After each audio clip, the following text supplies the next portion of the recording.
bugun mahallalarga yangi muhit olib kirish, 7 faoliyatini mutlaqo yangicha tashkil qilish bo'yicha vazifalarni gaplashib olishimiz kerak. Bu yil infratuzilmani yaxshilab, odamlarga, tadbirkorga sharoit yaratish uchun tumanlarga o'rtacha 250 milliard so'mdan, mahallalarga 5,5 milliard so'mdan mablag' berdik. Tuman hokimlari, mahalla raislarining tushum bo'yicha vakolatini kengaytirganimiz uchun hududda qoladigan qo'shimcha daromad 2 barobargacha ko'paydi. Lo'nda qilib aytganda, hududdagi masalani hal qilish uchun hokimda, mahalla raisida umuman 7 hamma vakilida resurs ham, vakolat ham berilgan va bor desak bu to'g'ri bo'ladi. Mas'uliyat va tashabbuskorlik yetishmayapti bizda.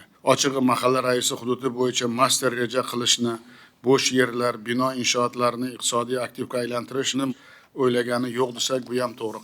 Nimaga o'zini oldiga tuman, viloyat, respublikadan kelgan rahbarlarga aniq masalalarni qo'yishni ham bilmaydi. Chunki viloyat, tuman hokimlarining mahalla bo'yicha ishlash tizimi ham, nazorati ham eskirgan desak bu to'g'ri bo'ladi.